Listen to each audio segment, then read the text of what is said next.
Stress out ನಮಗೆ ಹೇಗೆ ಈ ಸಮಸ್ಯೆಗಳಿಂದ ಪಾರಾಗಲು ಸಹಾಯ ಮಾಡುತ್ತದೆ ಎಂಬುದನ್ನು ನಾನು ನಿಮ್ಮೊಂದಿಗೆ ಹಂಚಿಕೊಳ್ಳುತ್ತಿದ್ದೇನೆ. ಮೊದಲು ಉಷ್ಣತೆಯ ಕುರಿತು ಮಾತನಾಡೋಣ.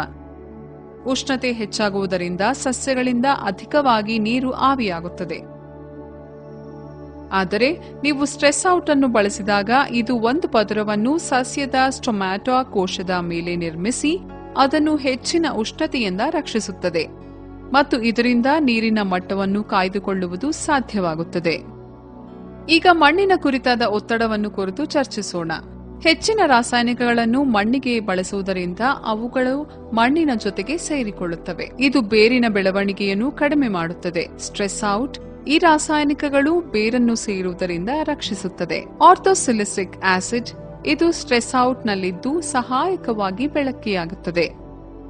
ಇದರ ಮೂಲಕ ಸಸ್ಯಗಳು ಹೆಚ್ಚಿನ ನೈಟ್ರೋಜನ್ ಮತ್ತು ಪೊಟ್ಯಾಷ್ ಅನ್ನು ಮತ್ತು ಇತರೆ ಉತ್ತಮ ಅಂಶಗಳನ್ನು ಪಡೆದುಕೊಳ್ಳುತ್ತದೆ. ಗಾಳಿಯಲ್ಲಿರುವ ತೇವಾಂಶದಿಂದ ಅದರಲ್ಲಿ ಉಂಟಾಗುವ ಒತ್ತಡದ ಕುರಿತು ತಿಳಿದುಕೊಳ್ಳೋಣ. ಮಾನ್ಸೂನ್ ಸಮಯದಲ್ಲಿ ಗಾಳಿಯಲ್ಲಿರುವ ತೇವಾಂಶವು ಹೆಚ್ಚಾಗುತ್ತದೆ. ಇದರಿಂದ ಫಂಗಸ್ ದಾಳಿಯು ಹೆಚ್ಚಾಗಿರುತ್ತದೆ. OSA ಇದು ಪ್ರತಿಯೊಂದು ಕೋಶವೂ ಶಕ್ತಿಶಾಲಿಯಾಗಿಸುತ್ತದೆ ಹಾಗೂ ಸಸ್ಯಗಳು ಜೈವಿಕ ಒತ್ತಡದಿಂದ ರಕ್ಷಿಸಿಕೊಳ್ಳುವುದು ಸಾಧ್ಯವಾಗುತ್ತದೆ. ಸ್ಟ್ರೆಸ್ ಔಟ್ ಅನ್ನು ಎಲ್ಲಾ ರೀತಿಯ ಧಾನ್ಯದ ಬೆಳವಣಿಗೆಗಳಿಗೆ, ಹಣ್ಣಿನ ಬೆಳೆಗೆ, ತರಕಾರಿ ಬೆಳೆಗೆ, ಕಾಳುಗಳಿಗೆ, ನಾರಿನ ಬೆಳೆಗಳಿಗೆ ಬಳಸಬಹುದಾಗಿದೆ.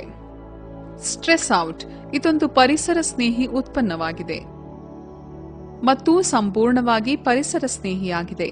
ಈ ಉತ್ಪನ್ನವು ಇಕೋಸರ್ಟ್ ಪ್ರಮಾಣ ಪತ್ರವನ್ನು ಹೊಂದಿದೆ ಹಾಗೂ ಇದು ಸಂಪೂರ್ಣ ನೈಸರ್ಗಿಕ ಕೃಷಿಗೆ ಬಳಸಬಹುದಾಗಿದೆ. ನೀವು ಸ್ಟ್ರೆಸ್ ಔಟ್ ಅನ್ನು 2 ರೀತಿಯಲ್ಲಿ ಬಳಸಬಹುದಾಗಿದೆ.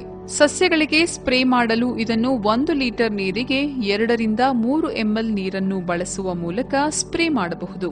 ಮಣ್ಣಿನ ಚಿಕಿತ್ಸೆಗೆ ಇದನ್ನು ಪ್ರತಿ ಎಕರೆಗೆ 1 ಲೀಟರ್ ಅನ್ನು ಬಳಸಬಹುದಾಗಿದೆ. ಉತ್ತಮ ಫಲಿತಾಂಶಕ್ಕಾಗಿ ಸ್ಟ್ರೆಸ್ ಔಟ್ ಅನ್ನು ಬೆಳೆಗಳ ಮೇಲೆ 3 ರಿಂದ 4 ಬಾರಿ ಪ್ರತಿ 15 ದಿನಕ್ಕೊಮ್ಮೆ ಬಳಸಬಹುದಾಗಿದೆ. ಸ್ಟ್ರೆಸ್ ಔಟ್ ಇದು ಬೆಳೆಗಳನ್ನು ಋತುಗಳಲ್ಲಾಗುವ ಬದಲಾವಣೆಯಿಂದ ರಕ್ಷಿಸುವ ರಕ್ಷಾ ಕವಚವಾಗಿದೆ.